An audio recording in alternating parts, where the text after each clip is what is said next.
When Doom first hit the gaming scene in 1993, it wasn't just a new game, it was the game.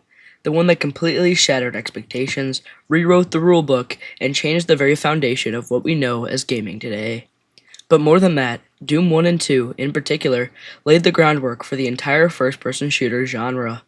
Before Doom, gaming was mostly 2D side scrollers and top down shooters, with a few daring 3D experiments here and there. But Doom was a revolution. It wasn't just about being a cool game, it was about crafting a new experience, one that still influenced the industry today, one that rips and tears its way straight to your heart. So, what made the original Doom games so influential? Let's face it, when Doom arrived, it was unlike anything else anyone had seen before. Gaming was still deep into the era of 2D platformers and beat 'em ups, and the idea of a fully immersive 3D environment was a distant dream. Sure, there was 3D engines, but they were mostly experimental and honestly nowhere near the leather of polish to be enjoyable, with titles like Wolfenstein 3D exploring the format. But Doom was something else. It wasn't just about 3D. Doom was about how the 3D world made you feel. The walls weren't just there for decoration, they could be blown apart with a shotgun. The doors weren't just there to block your path, they could be opened and closed, hiding demons behind them. It wasn't just a game, it was an environment where every action had a visceral, tangible consequence. For the first time, players weren't just watching a game, they were in it. In Doom, you weren't just traveling levels or following linear paths. You were running through hell itself, getting your hands dirty like Belle Delphine with a chainsaw, while demons came at you from all directions. The game's level design made every corner a potential death trap, where your choices mattered more than in any game of its kind before it. But not because of story weight, but because of the potential for a demon to rip your head off before you could react. Every decision about which way to go, which weapon to equip, and when to pull the trigger mattered. And that pressure, that constant feeling of urgency, is something that FPS games to this day owe to Doom. It taught players to think on their feet in a way that few other games could. Every level had secret areas and items that could be collected, and the walls were filled with demons that look worse than Amy Schumer. But what really set Doom 1 and 2 apart from anything that came before it was the fact that it wasn't just about creating a world, it was about creating an experience. It wasn't about complex storylines or moral dilemmas like Red Dead Redemption 2. It was about feeling the thrill of the fight, and not just the thrill, but the speed. From the very first level of Doom 1, players were thrust into a relentless hellscape with one simple objective: survive. And there was nothing holding you back. The monsters didn't need a motivation or backstory, they were just there, and they were ready to kill you. In the same way, your only objective was to kill them. It was just a game that didn't care about your morals. It didn't care about a plot twist. It just wanted you to rip, tear, and destroy. But another thing Doom had tingling in its ballsack was speed. Despite the older hardware, Doom still feels fast today, and the best game in the series, Doom Eternal, would exemplify this like no other game before it. Doom wasn't just a game you played by yourself, it was a game that you played with others. Doom was one of the first games to really embrace the power of local multiplayer and online connectivity. Sure, not to the same level as Halo 2, but it was the first real arena shooter. Yes, the graphics were very, very primitive by today's standards, but it didn't matter.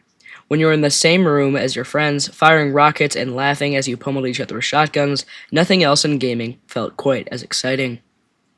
Doom helped build the foundation for LAN parties, the chaotic, sweaty, loud gatherings that were a hallmark of the 90s and 2000s.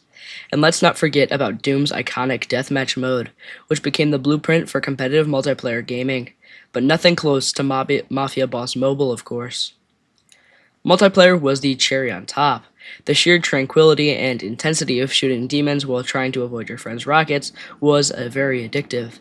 For the first time, it was a game you could enjoy solo and with others. Whether you were slaughtering demons with a friend or blasting them out of existence in an online deathmatch, Doom was never boring. And that sense of fun, it's the same fun we see in modern multiplayer titles, from Call of Duty to Overwatch. All of them owe a huge debt to Doom's multiplayer modes. Doom is not necessarily the best at one thing, it's more like a combination of things that gaming up until that point had built up to.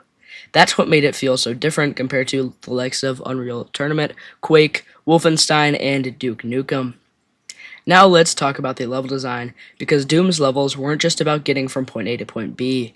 They were masterclasses in chaos and design in perfect harmony. There's a rhythm to Doom's levels you don't always find in others' games. Even today, the maps are dense. The game didn't hold your hand, but gave you plenty of nooks, crannies, and secrets to explore if you were curious enough to find them. These weren't open world levels in the sense that we think of them today. They were carefully constructed puzzles, where every turn was a calculated risk. Every room you entered could lead to a monster filled ambush, or it could contain a power up that could turn the tide in your favor. Even today, there's something magical about Doom's level design. Every corner feels like it was crafted with intent, even when it's throwing you into chaos.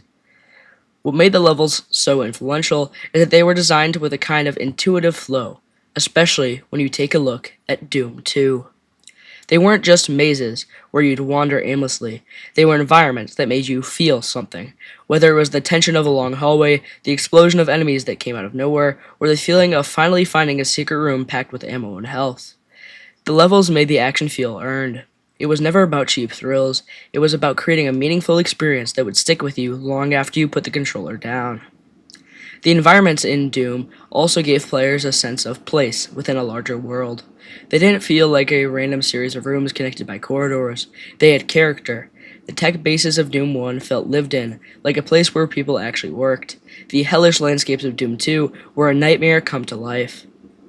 These places weren't just backdrops, they were integral parts to the experience, and they told a story. Even if it was told through the debris, the bodies, and the eerie silence that filled the rooms, there was a mood to each level that was just as important as the monsters you faced. Let's not forget the music, though. Doom's soundtrack wasn't just a background noise, it was the heartbeat of the game. Composed by Bobby Prince, the heavy metal inspired soundtracks created a level of intensity that is extremely hard to match, and was only matched later in Doom Eternal. From the haunting opening theme of Doom 1 to the thrashing beats of Doom 2, the music was there to make sure you felt every bullet, every enemy, and every explosion. And yes, we all know that Mick Gordon's soundtrack for Doom 2016 and Eternal is one of the best things that's ever happened to gaming. But when you listen to those first Doom tracks, you can hear the raw, primal energy that started it all. It was a revolution in music design, and it helped elevate the chaotic action of Doom to an entirely new level. The heavy, thundering guitars in the soundtrack gave the player a sense of empowerment. With each pulsing beat, the game didn't just tell you to fight, it told you to enjoy it. And that attitude, that rock and roll defiance, would carry through the rest of the franchise's legacy. It was music that wasn't trying to be epic or cinematic, it was music that was trying to make you feel something primal. It was the sound of destruction, the sound of battle, the sound of doom.